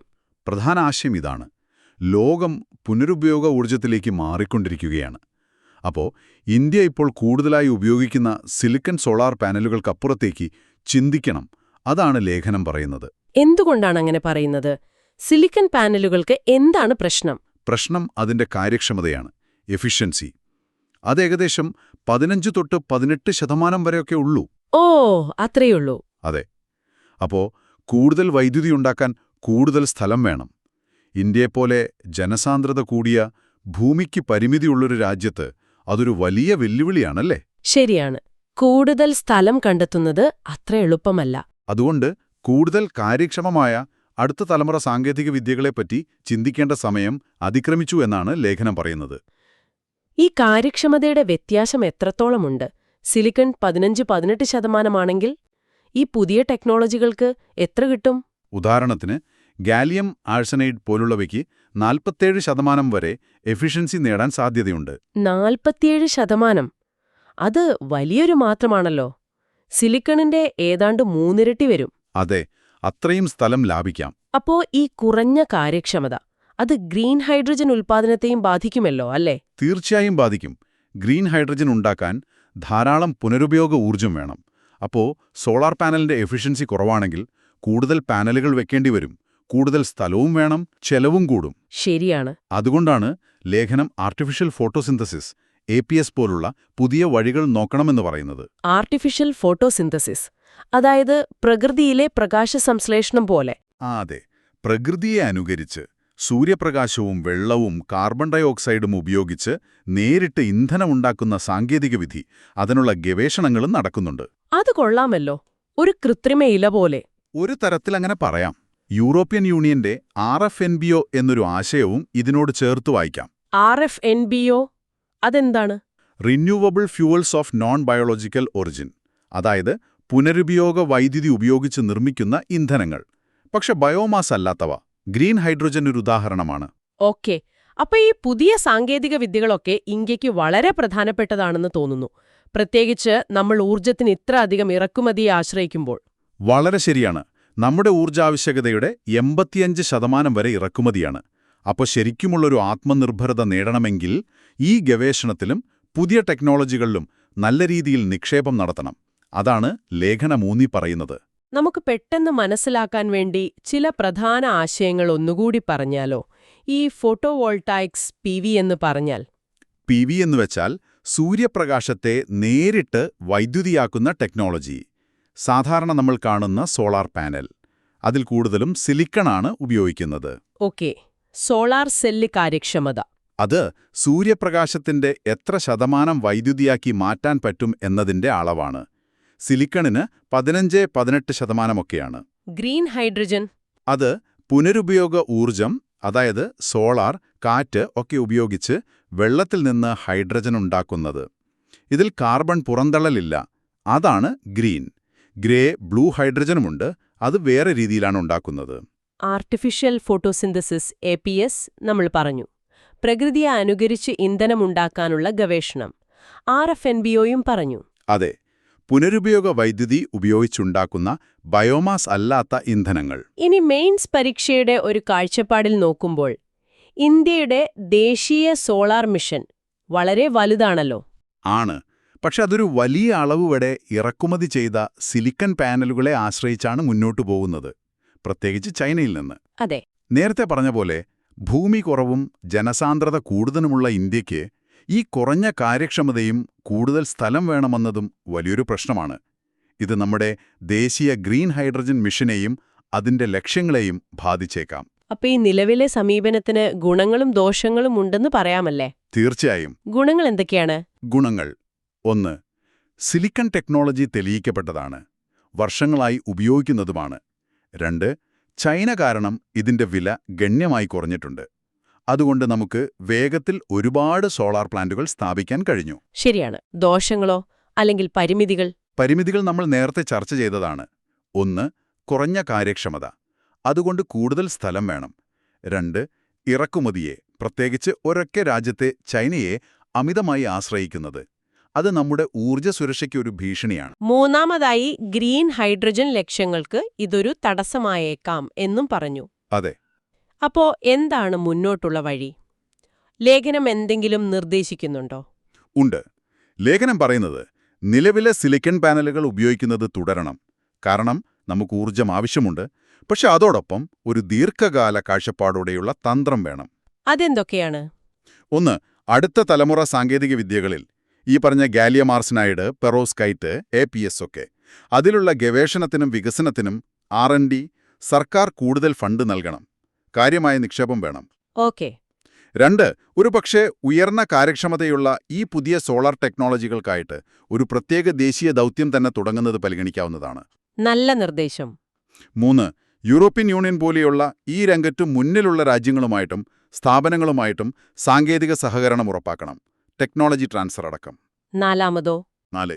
ഈ പുതിയ സാങ്കേതിക വിദ്യകൾ വികസിപ്പിക്കുന്ന നമ്മുടെ നാട്ടിലെ സ്റ്റാർട്ടപ്പുകൾക്കും ഗവേഷണ സ്ഥാപനങ്ങൾക്കും നല്ല പ്രോത്സാഹനവും നയപരമായ പിന്തുണയും കൊടുക്കണം. അപ്പോൾ ലേഖനം ശരിക്കും ഊന്നിപ്പറയുന്നൊരു കാര്യം, നമ്മൾ പുനരുപയോഗ ഊർജം സ്ഥാപിക്കുന്നതിൽ മാത്രം ശ്രദ്ധിച്ചാൽ പോരാ, അതിലെ നവീകരണത്തിൽ, ഇന്നൊവേഷനിൽ കൂടി ഒരു നേതാവാകണം. അതിലൂടെ മാത്രമേ യഥാർത്ഥ ആത്മനിർഭരത അല്ലെങ്കിൽ ഊർജ്ജ സ്വാശ്രയത്വം നേടാൻ കഴിയൂ, അല്ലേ? വളരെ ശരിയാണ്. വെറുതെ പ്ലാന്റ് സ്ഥാപിക്കുക എന്നതിനപ്പുറം ആ ടെക്നോളജി ഉണ്ടാക്കാനും മെച്ചപ്പെടുത്താനും നമുക്ക് കഴിയണം. അപ്പോഴാണ് നമ്മൾ ശരിക്കും സ്വയം പര്യാപ്തരാവുക. വളരെ വ്യക്തമായി കാര്യങ്ങൾ പറഞ്ഞു. അപ്പോ ഇന്ത്യയുടെ ഊർജ്ജഭാവിക്ക് നിലവിലുള്ള സാങ്കേതിക വിദ്യകൾ മാത്രം പോരാ, പുതിയ കണ്ടുപിടുത്തവും നവീകരണവും കൂടിയേ തീരൂ ഈ ചർച്ച വ്യക്തമാക്കുന്നു. ഇന്ത്യ ഈ പുതിയ ടെക്നോളജികളിൽ എത്ര വേഗത്തിൽ മുന്നേറും, അതിനുവേണ്ട നിക്ഷേപവും പ്രോത്സാഹനവും നൽകുമോ എന്നൊക്കെ നമ്മൾ കാത്തിരുന്ന് കാണണം. നിങ്ങൾക്കിതിനെപ്പറ്റി എന്താണ് തോന്നുന്നത്? ഞങ്ങളുമായി പങ്കുവയ്ക്കുക. ഇനി നമുക്ക് ദി ഹിന്ദു പത്രത്തിലെ മറ്റൊരു പ്രധാന വാർത്തയിലേക്ക് കടക്കാം. നമസ്കാരം. ഇന്ന് നമ്മൾ കുറച്ചുകൂടി ആഴത്തിൽ സംസാരിക്കുന്നത് മലേറിയയ്ക്കെതിരായ ഇന്ത്യയുടെ പോരാട്ടത്തെക്കുറിച്ചാണ്. ശാസ്ത്രം എവിടെ എത്തി നിൽക്കുന്നു, എന്തൊക്കെയാണ് വെല്ലുവിളികൾ എന്നൊക്കെ നോക്കാം. നിങ്ങൾക്ക്, അതായത് UPSC പരീക്ഷയ്ക്ക് തയ്യാറെടുക്കുന്ന ഒരാൾക്ക് ഈ വിഷയം നന്നായി മനസ്സിലാക്കാൻ ഇത് ഉപകരിക്കും. ആദ്യം തന്നെ നമുക്ക് ഇതിന്റെ UPSC പ്രാധാന്യമൊന്ന് നോക്കിയാലോ? പ്രിലിംസിന് എവിടെ വരും, മെയിൻസിന് എവിടെ വരും? അത് പറയാം. പ്രിലിംസില് തീർച്ചയായും സയൻസ് ആൻഡ് ടെക്നോളജി വരും. രോഗങ്ങൾ, പിന്നെ വാക്സിനുകൾ, പലതരം വാക്സിനുകളില്ലേ, mRNA, ജീൻ ഡ്രൈവ്, ക്രിസ്പർ ഒക്കെ ഇതിൽപ്പെടും. ശരി. പിന്നെ ഹെൽത്ത് എന്ന വിഭാഗത്തിൽ മലേറിയ, മറ്റ് വെക്ടർ ബോൺ രോഗങ്ങൾ. ഗവേണൻസിൽ ICMR പോലുള്ള സ്ഥാപനങ്ങൾ, സർക്കാർ ദൗത്യങ്ങളൊക്കെ ചോദിക്കാം. ഓക്കെ. മെയിൻസിലോ? മെയിൻസിൽ GS paper 3 science and technology തന്നെ. ദൈനംദിന ജീവിതത്തിലെ പ്രയോഗങ്ങൾ, ബയോടെക്നോളജിയിലെ അവബോധം, ഇതൊക്കെ. പിന്നെ GS പേപ്പർ 2 ആരോഗ്യവുമായി ബന്ധപ്പെട്ട വിഷയങ്ങൾ, സാമൂഹിക മേഖലയുടെ വികസനം, നടത്തിപ്പ്. ശരി ശരി. അപ്പോ പ്രാധാന്യം വ്യക്തമാണല്ലോ. നമുക്കിനി കാര്യത്തിലേക്ക് കടക്കാം. ഈ വിഷയത്തിൽ വന്ന ലേഖനങ്ങളൊക്കെ നോക്കുമ്പോൾ എന്താണ് പ്രധാനമായിട്ട് കാണുന്നത്? പ്രധാനമായിട്ട് കാണുന്നത് ആഗോളതലത്തിൽ തന്നെ മലേറിയ പ്രതിരോധം കുറച്ച് ബുദ്ധിമുട്ടിലാണ്.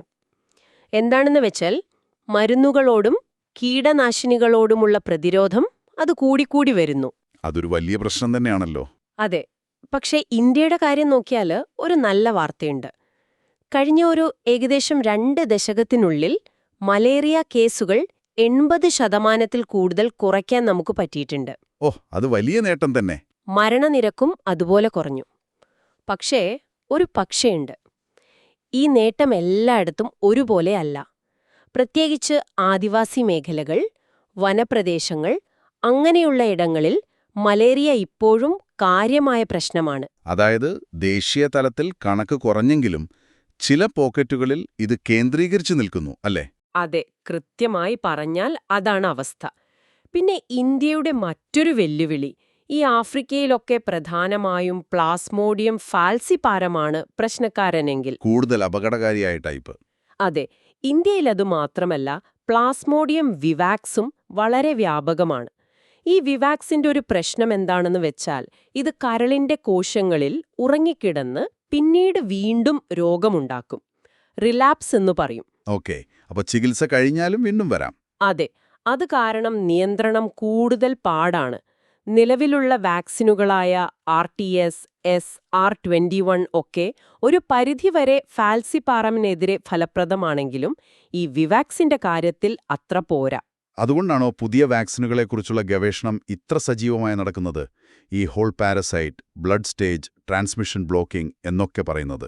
അതെ അതെ, കൂടുതൽ മെച്ചപ്പെട്ട 2 തരം പരാധങ്ങളെയും തടയാൻ പറ്റുന്ന വാക്സിനുകൾ വേണം. ഇവിടെയാണ് ഇന്ത്യയുടെ സ്വന്തം ഗവേഷണങ്ങൾക്ക് പ്രസക്തി വരുന്നത്. ICMR ഒരു വാക്സിൻ വികസിപ്പിക്കുന്നുണ്ട്, അഡ്ഫാൽസിവാക്സ്. ആഡിഫാൽസിവാക്സ് അതെന്താണ്? അതൊരു ഡ്യുവൽ സ്റ്റേജ് വാക്സിനാണ്. അതായത് രോഗം വരുന്നത് തടയാനും രോഗം മറ്റൊരാളിലേക്ക് കൊതുക് വഴി പകരുന്നത് തടയാനും സഹായിക്കുമെന്നാണ് പ്രതീക്ഷ. ഇത് ശരിക്കും വിജയിച്ചാൽ വലിയൊരു മുന്നേറ്റമാകും. ശരിയാണല്ലോ. പിന്നെ വാക്സിൻ മാത്രമല്ല, ഈ ജീൻ ഡ്രൈവ് എന്ന സാങ്കേതിക വിദ്യയും ഇപ്പോൾ ഗവേഷണത്തിലുണ്ട്. ക്രിസ്പർ ഒക്കെ ഉപയോഗിച്ചിട്ടുള്ള ജീൻ എഡിറ്റിംഗ്. അതെ, കൊതുകുകളുടെ ജീനുകളിൽ മാറ്റം വരുത്തി അവയ്ക്ക് മലേറിയ പരത്താനുള്ള കഴിവില്ലാതാക്കുക, അല്ലെങ്കിൽ അവയുടെ പ്രത്യുൽപാദന ശേഷി കുറയ്ക്കുക. അതാണ് ലക്ഷ്യം. പക്ഷേ ഇതിന് ഒരുപാട് പാരിസ്ഥിതികവും ധാർമ്മികവുമായ കാര്യങ്ങൾ ശ്രദ്ധിക്കാനുണ്ട്. പെട്ടെന്ന് നടപ്പാക്കാൻ പറ്റുന്ന ഒന്നല്ല. തീർച്ചയായും. അപ്പോ ഇതെല്ലാം കൂട്ടി വായിക്കുമ്പോൾ ഇന്ത്യയുടെ ലക്ഷ്യം 2030ഓടെ മലേറിയ പൂർണ്ണമായി ഇല്ലാതാക്കുക എന്നതാണല്ലോ. അതെ, അതാണ് ദേശീയ ലക്ഷ്യം. ഓക്കെ. അപ്പോ പ്രിലിംസിന് തയ്യാറെടുക്കുന്ന നിങ്ങൾക്ക് ഓർത്തുവെക്കാൻ പറ്റുന്ന പ്രധാനപ്പെട്ട ശാസ്ത്രീയ ആശയങ്ങൾ ഒന്നുകൂടി ഉറപ്പിക്കാമോ? പറയാം. മലേറിയ കാരണം പ്ലാസ്മോഡിയം പരാദജീവി പരത്തുന്നത് അനഫിലിസ് കൊതുക്, P. ഫാൽസിപാരം കൂടുതൽ അപകടകാരി, P. വിവാക്സ് ഇന്ത്യയിൽ പ്രധാനം, വീണ്ടും രോഗം വരാൻ റിലാപ്സ് സാധ്യത.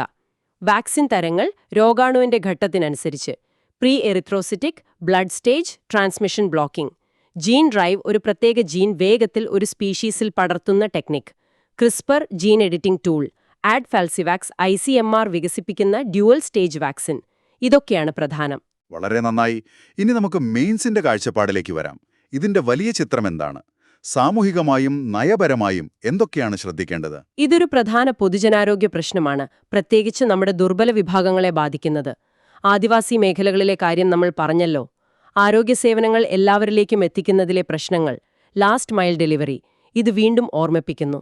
ശരിയാണ്. പിന്നെ ഇന്ത്യക്ക് ഈ ഫാൽസിപാരം, വിവാക്സ് എന്നീ 2 തരം പരാദങ്ങളെയും ഒരുമിച്ച് കൈകാര്യം ചെയ്യേണ്ടി വരുന്നത് നമ്മുടെ ആരോഗ്യ സംവിധാനത്തിന് കൂടുതൽ വെല്ലുവിളിയാണ്.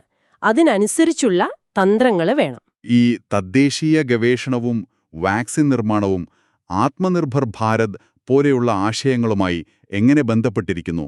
വളരെ പ്രധാനപ്പെട്ട ബന്ധമുണ്ട്.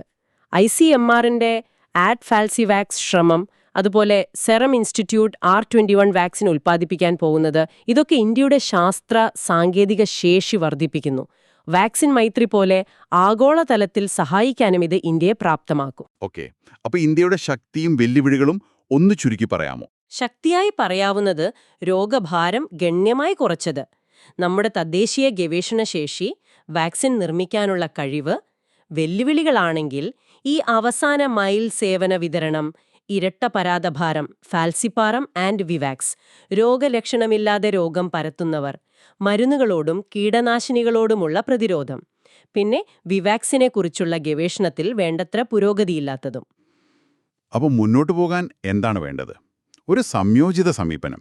തീർച്ചയായും വാക്സിൻ, മരുന്ന്, കൊതുക് നിയന്ത്രണം, ശക്തമായ നിരീക്ഷണ സംവിധാനം, ഇതെല്ലാം ഒരുമിച്ചു പോകണം. ഗവേഷണത്തിന് ഒരു കോവിഡ് സ്റ്റൈൽ ഊന്നൽ, ഒരു അടിയന്തര പ്രാധാന്യം കൊടുക്കണം. ശരി. ദുർബല പ്രദേശങ്ങളിൽ കൂടുതൽ ശ്രദ്ധ വേണം. പിന്നെ ഈ ജീൻ ഡ്രൈവ് പോലുള്ള പുതിയ സാങ്കേതിക വിദ്യകളെ വളരെ ശ്രദ്ധയോടെ സമീപിക്കണം. ഗുണദോഷങ്ങൾ നന്നായി പഠിക്കണം. അപ്പോൾ മലേറിയ നിർമ്മാർജ്ജനം എന്ന ലക്ഷ്യം വളരെ വലുതാണെങ്കിലും ശാസ്ത്രത്തെയും നയങ്ങളെയും ശരിയായി ഉപയോഗിച്ചാൽ ഇന്ത്യക്ക് 2030-ൽ ഈ ലക്ഷ്യത്തിനടുത്തെത്താൻ സാധ്യതയുണ്ട് എന്ന് തന്നെ നമുക്ക് പറയാം. അതെ, സാധ്യതയുണ്ട്. പക്ഷേ പരിശ്രമം തുടരണം. ഈ ചർച്ചയിൽ നമ്മൾ അധികം സ്പർശിക്കാത്ത, എന്നാൽ നിങ്ങൾക്ക് കൂടുതൽ ആലോചിക്കാൻ ഒരു ചിന്ത തരാം. ഈ ജീൻ ഡ്രൈവ് പോലുള്ള സാങ്കേതിക വിദ്യകൾ മലേറിയ ഇല്ലാതാക്കാൻ ഉപയോഗിക്കുമ്പോൾ അതിന്റെ ധാർമ്മികവും പാരിസ്ഥിതികവുമായ പ്രത്യാഘാതങ്ങളെക്കുറിച്ചുള്ള സംവാദങ്ങൾ ഇന്ത്യയിൽ എങ്ങനെയായിരിക്കും രൂപപ്പെടുക? അതിനൊരു നിയന്ത്രണ സംവിധാനം എങ്ങനെയായിരിക്കും നമ്മൾ ഉണ്ടാക്കിയെടുക്കുക? അതൊരു വലിയ ചോദ്യമാണ്. വളരെ പ്രസക്തമായ ചോദ്യം. അത് നമുക്ക് മറ്റൊരു സമയത്ത് ചർച്ച ചെയ്യാം. ഇന്നത്തെ ഈ വിശകലനം ഇവിടെ നിർത്തുന്നു. അടുത്തതായി നമുക്ക് ദി ഹിന്ദു പത്രത്തിലെ മറ്റൊരു പ്രധാന വാർത്തയിലേക്ക് കടക്കാം. നമസ്കാരം. ഇന്ന് നമ്മൾ ഇന്ത്യൻ നാവികസേനയുടെ കരുത്തു കൂട്ടുന്നൊരു പുതിയ അതിഥി INS ഹിമഗിരിയെക്കുറിച്ചാണ് സംസാരിക്കാൻ പോകുന്നത്. അപ്പോൾ ഈ വിഷയത്തിലേക്ക് നമുക്കൊരു ആഴത്തിലുള്ള ഒരു അന്വേഷണം നടത്താം. നിങ്ങൾ UPSC പരീക്ഷയ്ക്ക് തയ്യാറെടുക്കുന്ന ആളാണെങ്കിൽ ഇതൊന്ന് ശ്രദ്ധിക്കുന്നത് നന്നായിരിക്കും. കാരണം പ്രിലിംസിലൊക്കെ സയൻസ് ആൻഡ് ടെക്നോളജിയിൽ, പ്രത്യേകിച്ച് ഡിഫൻസ് ടെക്നോളജിയുടെ ഭാഗത്ത്, പിന്നെ കറന്റ് അഫയേഴ്സ്, അതായത് ദേശീയ പ്രാധാന്യമുള്ള വിഷയങ്ങൾ, അവിടെയൊക്കെ ഇത് വരാൻ സാധ്യതയുണ്ട്. അപ്പോൾ എന്താണ് ഈ ഹിമഗിരി? ഇതൊരു ഗൈഡഡ് മിസൈൽ ഫ്രിഗേറ്റ് ആണെന്ന് കേൾക്കുന്നുണ്ടല്ലോ. അതെ, ശരിയാണ്. ഇതൊരു വളരെ ആധുനികമായ ഗൈഡഡ് മിസൈൽ ഫ്രിഗേറ്റ് ആണ്. കരയിലേക്കും കടലിലേക്കും ആകാശത്തേക്കും ഒരുപോലെ മിസൈൽ വിക്ഷേപിക്കാൻ കഴിയും. ഇത് നിർമ്മിച്ചത് ആരാണെന്ന് വെച്ചാൽ കൊൽക്കത്തയിലെ garden reach ship builders and engineers, അതായത് GRSE. GRSE. ഓക്കെ. ഇത് പ്രൊജക്ട് 17A ഭാഗമാണെന്നും കേട്ടു. എന്താണ് ഈ പ്രൊജക്ട് 17A? Project 17A. ഇത് ഇന്ത്യൻ നേവിയുടെ ഒരു പ്രധാനപ്പെട്ട മോഡേണൈസേഷൻ പ്രോഗ്രാമാണ്. ശരിക്കും പറഞ്ഞാൽ 7 പുതിയ സ്റ്റെൽത്ത് ഫ്രിഗേറ്റുകളാണ് ഇതിന് കീഴിൽ വരുന്നത്. ഈ ഹിമഗിരി വരുന്നത് അതിലെ 3ാമത്തെ കപ്പലായിട്ടാണ്. നീലഗിരി ക്ലാസ് എന്നാണ് അവയെ പറയുന്നത്. Stealth frigate. അപ്പോ റഡാറിലൊന്നും പെട്ടെന്ന് പിടിക്കാൻ പറ്റില്ല, അതാണോ? അതെ, അതാണ് പ്രധാന കാര്യം. ഡിസൈനും അതിലുപയോഗിച്ചിരിക്കുന്ന മെറ്റീരിയൽസും കാരണം റഡാർ സിഗ്നേച്ചർ വളരെ കുറവായിരിക്കും. പിന്നെ ശബ്ദം കുറയ്ക്കാനുള്ള ടെക്നോളജിയും ഉണ്ട്. അതുകൊണ്ട് ശത്രുക്കൾക്ക് ഇതിനെ കണ്ടുപിടിക്കാൻ നല്ല പ്രയാസമായിരിക്കും. ഇന്നത്തെ കാലത്ത് അത് വളരെ പ്രധാനപ്പെട്ടൊരു കാര്യമാണ്. ഈ കപ്പൽ നിർമ്മാണത്തില് നമ്മുടെ ആത്മനിർഭർ ഭാരത് എന്ന ആശയം, അതിന് നല്ല പങ്കുണ്ടെന്ന് പറയുന്നുണ്ടല്ലോ. അതെങ്ങനെയാണ്? തീർച്ചയായും. ഈ പ്രോജക്റ്റ് 17Aയുടെ ഏകദേശം ഒരു 75% ഉപകരണങ്ങളും സിസ്റ്റംസും എല്ലാം തദ്ദേശീയമായി ഉണ്ടാക്കിയതാണ്. ഇത് നമ്മുടെ ഡിഫൻസ് ഇൻഡസ്ട്രിക്ക് വലിയൊരു ബൂസ്റ്റാണ്. പിന്നെ ഇതിൻ്റെ ഡിസൈൻ, അത് ചെയ്തത് നേവിയുടെ സ്വന്തം വാർഷിപ്പ് ഡിസൈൻ ബ്യൂറോ WDB ആണ്. അപ്പൊ ഡിസൈൻ മുതൽ നിർമ്മാണം വരെ ഇന്ത്യയുടെ പങ്ക് വളരെ വലുതാണല്ലേ? അതെ, നമ്മുടെ സ്വന്തം കഴിവ് തെളിയിക്കുന്ന ഒന്നാണിത്. വിദേശാശ്രയത്വം കുറയ്ക്കാൻ ഇത് സഹായിക്കും. ഈ പേരിന് പിന്നിലും ഒരു ചരിത്രമുണ്ടെന്ന് കേട്ടല്ലോ, ഹിമഗിരി എന്ന പേര്. ഉണ്ട്. പണ്ട് നമുക്കൊരു INS ഹിമഗിരി ഉണ്ടായിരുന്നു. ലിയാൻഡർ ക്ലാസ് ഫ്രിഗേറ്റ് 1980-ൽ കമ്മീഷൻ ചെയ്ത് 2005-ൽ ഡീകമ്മീഷൻ ചെയ്തതാണ്. അപ്പോൾ ആ പഴയ കപ്പലിന്റെ ഓർമ്മയ്ക്കാണ് ഈ പുതിയ കപ്പലിനും അതേ പേര് കൊടുത്തത്. ഒരു പാരമ്പര്യം പോലെ. നമ്മൾ ഈ സംസാരത്തില് ഫ്രിഗേറ്റ് പ്രൊജക്ട് 17A എന്നൊക്കെ പറഞ്ഞല്ലോ. UPSC പ്രിലിംസിന് വേണ്ടി പഠിക്കുന്ന ഒരാൾക്ക് ഈ വാക്കുകൾ എങ്ങനെ മനസ്സിലാക്കാം? എന്താണ് ഇതിന്റെ ഒക്കെ ഒരു ബേസിക് ഐഡിയ? നല്ല ചോദ്യമാണ്. ഫ്രിഗറ്റ് എന്ന് പറഞ്ഞാൽ അതൊരു തരം യുദ്ധക്കപ്പലാണ്. സൈസ് വെച്ച് നോക്കിയാൽ സാധാരണ ഡിസ്ട്രോയറുകളേക്കാൾ കുറച്ച് ചെറുതും കോർവെറ്റുകളേക്കാൾ വലുതുമായിരിക്കും. ഇതിന്റെ പ്രധാന ജോലിയെന്ന് പറയുന്നത് മറ്റ് കപ്പലുകൾക്ക് എസ്കോർട്ട് കൊടുക്കുക, അന്തർവാഹിനികളെ തപ്പിപ്പിടിച്ച് നശിപ്പിക്കുക, എയർ ഡിഫൻസ്, അങ്ങനെ പല കാര്യങ്ങളും ചെയ്യും. ഒരു മൾട്ടി റോൾ കപ്പൽ എന്ന് പറയാം. ഓക്കെ, ഒരു ഓൾറൗണ്ടർ പോലെ. ഏകദേശം അതെ. ഇനി പ്രോജക്റ്റ് 17Aയുടെ കാര്യം പറഞ്ഞാൽ, നമ്മൾ നേരത്തെ പറഞ്ഞു, ഇത് പഴയ ഷിവാൾക്ക് ക്ലാസ്, അതായത് പ്രോജക്റ്റ് 17 ഫ്രിഗേറ്റുകളുടെ ഒരു അഡ്വാൻസ്ഡ് വേർഷനാണ്. സ്റ്റെൽത്ത് ഫീച്ചേഴ്സ് ഒരു പ്രധാന കാര്യമാണ്. പിന്നെ മറ്റൊന്ന് മോഡ്യുലാർ കൺസ്ട്രക്ഷനാണ്. മോഡുലാർ കൺസ്ട്രക്ഷൻ അതെന്താണ്? അതായത് കപ്പലിന്റെ ഓരോ ഭാഗങ്ങളും അല്ലെങ്കിൽ മൊഡ്യൂളുകൾ പലയിടത്തായി ഒരേ സമയം നിർമ്മിക്കും. എന്നിട്ട് അവസാനം ഇതെല്ലാം കൂടി കപ്പൽശാലയിൽ വെച്ച് കൂട്ടിയോജിപ്പിക്കും. ഇതിന്റെ ഗുണമെന്താണെന്ന് വെച്ചാൽ നിർമ്മാണ സമയം ഒരുപാട് കുറയ്ക്കാൻ പറ്റും. ഭാവിയിൽ എന്തെങ്കിലും മാറ്റങ്ങൾ വരുത്തണമെങ്കിൽ അതും എളുപ്പമാണ്. ഈ പ്രൊജക്റ്റിൽ മൊത്തം 7 കപ്പലുകളാണ് വരുന്നത്. 4 മുംബൈയിലെ മസഗോൺ ഡോക്ക് ഷിപ്പ് ബിൽഡേഴ്സും MDL, ബാക്കി 3 ഈ പറഞ്ഞ GRSCയുമാണ് ഉണ്ടാക്കുന്നത്. അപ്പോ GRSC, MDL, പിന്നെ വാർഷിപ്പ് ഡിസൈൻ ബ്യൂറോ, ഇവരെല്ലാം ഇന്ത്യയുടെ കപ്പൽ നിർമ്മാണ രംഗത്തെ പ്രധാനികളാണല്ലേ? തീർച്ചയായും. GRSCയും MDLും നമ്മുടെ ഡിഫൻസ് മിനിസ്ട്രിക്ക് കീഴിലുള്ള പൊതുമേഖലാ സ്ഥാപനങ്ങളാണ്, ഷിപ്പ്യാർഡുകളാണ്. വാർഷിപ്പ് ഡിസൈൻ ബ്യൂറോ നേവിയുടെ സ്വന്തം ഡിസൈൻ വിഭാഗവും. ഇവരൊക്കെ ഉള്ളതുകൊണ്ടാണ് ഹിമഗിരി പോലുള്ള സങ്കീർണമായ കപ്പലുകൾ നമുക്ക് തദ്ദേശീയമായി ഉണ്ടാക്കാൻ പറ്റുന്നത്. ഇത് ആത്മനിർഭരതയുടെ വലിയ ഉദാഹരണം തന്നെയാണ്. അപ്പോ ചുരുക്കി പറഞ്ഞാൽ ഈ ഹിമഗിരി എന്നത് വെറുമൊരു സ്റ്റീൽ ബോഡി മാത്രമല്ല, ലേറ്റസ്റ്റ് ടെക്നോളജിയും നമ്മുടെ സ്വന്തം കഴിവും ചേർന്ന ഒന്നാണ്. ഇന്ത്യൻ മഹാസമുദ്രത്തിൽ നമ്മുടെ നാവിക ശക്തി കൂട്ടാൻ ഇത് എന്തായാലും സഹായിക്കും. ഈയൊരു ചർച്ചയിൽ നിന്ന് ഹിമഗിരിയുടെയും അതുപോലെ പ്രോജക്ട് 17Aയുടെയുമൊക്കെ പ്രാധാന്യം നിങ്ങൾക്ക് ഏകദേശം മനസ്സിലായി കാണുമെന്ന് കരുതുന്നു. നമ്മൾ ഇതുപോലുള്ള അഡ്വാൻസ്ഡായ കാര്യങ്ങൾ ഇവിടെ തന്നെ ഉണ്ടാക്കുമ്പോൾ അത് നമ്മുടെ ഡിഫൻസ് സ്ട്രാറ്റജിയെയും മറ്റ് രാജ്യങ്ങളുമായുള്ള ബന്ധങ്ങളെയുമൊക്കെ എങ്ങനെ ബാധിക്കും എന്നൊന്ന് ആലോചിച്ചു നോക്കുന്നത് നല്ലതാണ്. ശരി, ഇനി നമുക്ക് ദി ഹിന്ദു പത്രത്തിൽ നിന്നുള്ള മറ്റൊരു പ്രധാന വാർത്തയിലേക്ക് കടക്കാം. നമസ്കാരം. ഇന്നത്തെ നമ്മുടെ വിശകലനത്തിലേക്ക് സ്വാഗതം.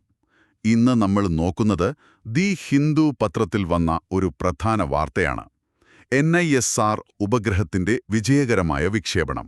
അതെ, ഇത് നാസയും ISROയും തമ്മിലുള്ള ഒരു വലിയ സഹകരണമാണല്ലോ. വളരെ പ്രധാനപ്പെട്ട ഒന്ന് തന്നെ. നാസയും ISROയും ഒരുമിച്ചുള്ള ഈ NISR ദൗത്യം. നമുക്കിതിന്റെ പല വശങ്ങളൊന്ന് നോക്കാം. പ്രത്യേകിച്ച് ഒരു UPSC പഠിതാവ് എന്ന നിലയ്ക്ക് നിങ്ങൾ ശ്രദ്ധിക്കേണ്ട കാര്യങ്ങൾ. തീർച്ചയായും. അപ്പോ ആദ്യം തന്നെ ചോദിക്കട്ടെ, ഈ വാർത്തയ്ക്ക് UPSC പരീക്ഷയുമായിട്ട് എങ്ങനെയൊക്കെയാണ് ബന്ധം വരുന്നത്? പ്രിലിംസിനും മെയിൻസിനുമൊക്കെ ഉണ്ട്, രണ്ടിലും പ്രസക്തിയുണ്ട്. പ്രിലിംസ് നോക്കുകയാണെങ്കിൽ സയൻസ് ആൻഡ് ടെക്നോളജി, അതിൽ തന്നെ സ്പേസ് ടെക്നോളജി, ഉപഗ്രഹങ്ങൾ, പിന്നെ വിക്ഷേപണ വാഹനങ്ങൾ, GSLV പോലെയുള്ളവ. ഓക്കെ. അതോടൊപ്പം remote sensing, synthetic aperture radar അഥവാ SAR, അങ്ങനെയുള്ള കാര്യങ്ങൾ. പിന്നെ പരിസ്ഥിതി ഭാഗത്ത് സെൻഡായ് ഫ്രെയിംവർക്ക്, IPCC റിപ്പോർട്ടുകൾ, ഇവയൊക്കെ പ്രധാനമാണ്. അന്താരാഷ്ട്ര ബന്ധങ്ങളിലോ? തീർച്ചയായും. ഇന്ത്യ-US ബഹിരാകാശ സഹകരണം എന്ന നിലക്ക് അതും വരും. ശരി. അപ്പം മെയിൻസിന്റെ കാര്യമോ? മെയിൻസിൽ പ്രധാനമായും GS പേപ്പർ 3. അതിൽ സയൻസ് ആൻഡ് ടെക്നോളജിയുടെ വികാസങ്ങൾ, അതിന്റെ പ്രയോഗങ്ങൾ, ഇന്ത്യയുടെ നേട്ടങ്ങൾ, പ്രത്യേകിച്ച് ബഹിരാകാശ രംഗത്ത്, ദുരന്ത നിവാരണം പോലുള്ള വിഷയങ്ങളിലും ഇതിന് പ്രാധാന്യമുണ്ട്. പിന്നെ GS പേപ്പർ 2-വിൽ ഇന്ത്യ ഉൾപ്പെടുന്ന ഉഭയകക്ഷി കരാറുകൾ, അന്താരാഷ്ട്ര സഹകരണം, ആ ഭാഗത്തും ഇതിനെ ബന്ധിപ്പിക്കാം. ഓക്കെ. അപ്പോൾ പരീക്ഷാ പ്രാധാന്യം വ്യക്തമായി. ഇനി നമുക്ക് ഈ NISR ദൗത്യത്തിന്റെ പ്രധാന കാര്യങ്ങളിലേക്ക് വരാം. എന്തൊക്കെയാണ് ഹൈലൈറ്റ്സ്? ഏറ്റവും പ്രധാനപ്പെട്ട കാര്യം വിക്ഷേപണം വിജയകരമായി നടന്നു എന്നതാണ്. 2025 ജൂലൈ 30-ന് GSLV MT2 റോക്കറ്റ് ഉപയോഗിച്ച്. ഇത് നാസയും ISROയും തമ്മിലുള്ളൊരു ദശാബ്ദത്തോളം നീണ്ട പരിശ്രമത്തിന്റെ ഫലമാണ്.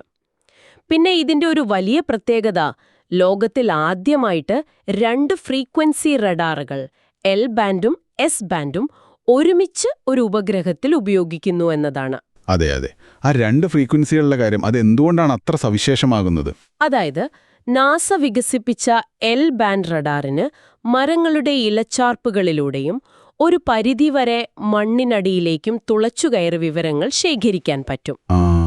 അതേസമയം ISROയുടെ S ബാൻഡ് റഡാർ ഭൂമിയുടെ ഉപരിതലത്തിലെ ചെറിയ മാറ്റങ്ങൾ പോലും കൃത്യമായിട്ട് തിരിച്ചറിയാൻ സഹായിക്കും. ഓക്കേ. അപ്പോ രണ്ടും കൂടി ആവുമ്പോൾ ഭൂമിയെക്കുറിച്ച്, പ്രത്യേകിച്ച് ഭൂമിയുടെ ഉപരിതലത്തിൽ ഉണ്ടാകുന്ന മാറ്റങ്ങളെക്കുറിച്ച് വളരെ വിശദമായ, കൃത്യമായ വിവരങ്ങൾ നമുക്ക് കിട്ടും. മുൻപ് ഇങ്ങനെയൊന്നും ഉണ്ടായിട്ടില്ല. ഈ ഉപഗ്രഹം സ്ഥാപിച്ചിരിക്കുന്നത് സൂര്യസമന്വിത ഭ്രമണപഥത്തിലാണ്. സൺ സിങ്ക്രണസ് ഓർബിറ്റ് എന്ന് പറയും. എന്താണ് അതിന്റെ പ്രത്യേകത, ഈ സൺ സിങ്ക്രണസ് ഓർബിറ്റ്? അത് ഓരോ തവണ ഭൂമിയെ വലം വെക്കുമ്പോഴും ആ പ്രദേശം ഒരേ സൂര്യപ്രകാശത്തിൽ കാണാൻ പറ്റുന്ന രീതിയിലുള്ള ഒരു ഓർബിറ്റാണ്. അപ്പോ താരതമ്യം ചെയ്യാനും മാറ്റങ്ങൾ മനസ്സിലാക്കാനും എളുപ്പമാണ്. ശരി ശരി.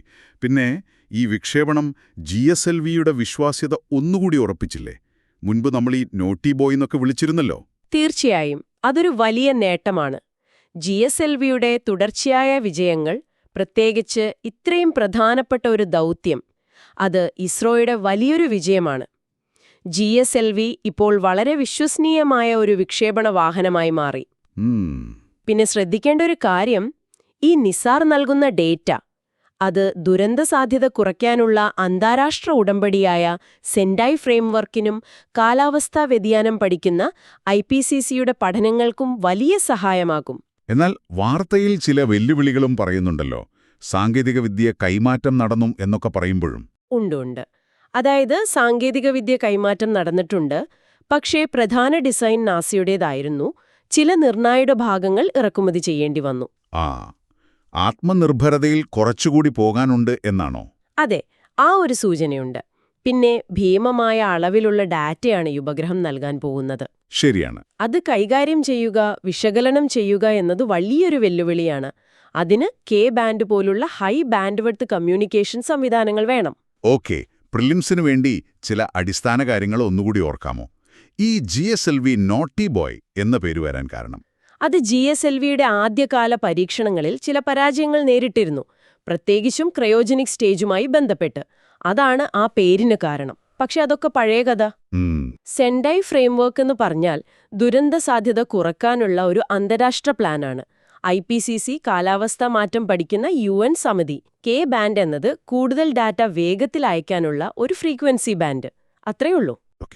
ഇനി മീൻസിന്റെ കാഴ്ചപ്പാട് നോക്കുമ്പോൾ ഈ സഹകരണത്തിന്റെ നേട്ടങ്ങൾ, പിന്നെ വെല്ലുവിളികൾ, അതൊന്ന് ചുരുക്കി പറയാമോ?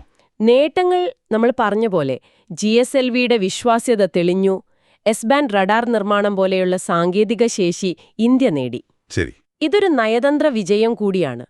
ഇന്ത്യ ഒരു വിശ്വസനീയ പങ്കാളിയായി മാറുന്നു. ലോകത്തിന് മുഴുവൻ ഉപകാരപ്പെടുന്ന ഡേറ്റ കിട്ടും. ശാസ്ത്ര ഗവേഷണത്തിന് വലിയൊരു ഉത്തേജനമാകും. അതെ. വെല്ലുവിളികൾ നോക്കിയാൽ നേരത്തെ പറഞ്ഞ പോലെ ഡിസൈനിലും ചില ഘടകങ്ങളിലും നാസയെ ആശ്രയിക്കുന്നത്. വലിയ ആന്റിനകൾ, ഡീപ് സ്പേസ് കമ്മ്യൂണിക്കേഷൻ പോലുള്ള കാര്യങ്ങളിൽ നമ്മൾ ഇനി മുന്നേറണം. പിന്നെ ആ ഡേറ്റ കൈകാര്യം ചെയ്യാനുള്ള ശേഷി കൂട്ടണം. NISRന് ശേഷം ഈ ഡേറ്റയുടെ തുടർച്ച എങ്ങനെ ഉറപ്പാക്കും എന്നതും ചിന്തിക്കണം. അപ്പോ എന്താണ് ഇതിൽ നിന്നുള്ളൊരു ടേക്ക് അവേ? മുന്നോട്ട് എന്ത് ചെയ്യണം? നോക്കൂ, NISR ഒരു വലിയ വിജയമാണ്, സംശയമില്ല. പക്ഷേ ഇതൊരു തുടക്കം മാത്രം. വിക്ഷേപണം വിജയകരമായി, ഇനി ഡേറ്റ വരും. നമ്മൾ ഈ ഉപഗ്രഹങ്ങൾ ഉണ്ടാക്കുന്നതിനൊപ്പം തന്നെ അതിന്റെ പിന്നിലുള്ള അടിസ്ഥാന സാങ്കേതിക വിദ്യകൾ, മെറ്റീരിയൽസ്, കമ്മ്യൂണിക്കേഷൻസ്, ഇതിലൊക്കെ കൂടുതൽ നിക്ഷേപം നടത്തണം. സ്വയം പര്യാപ്തത കൂട്ടണം. ശരിയാണ്. ഭാവിയിലെ അന്താരാഷ്ട്ര ദൗത്യങ്ങളിൽ തുടക്കം മുതലേ ഇന്ത്യയ്ക്കൊരു പ്രധാന പങ്ക്, ഒരു ലീഡിംഗ് റോള് വഹിക്കാൻ കഴിയണം. ഏറ്റവും പ്രധാനം ഈ വരുന്ന ഡേറ്റയെ എങ്ങനെ ഫലപ്രദമായി ഉപയോഗിക്കാമെന്നതാണ്.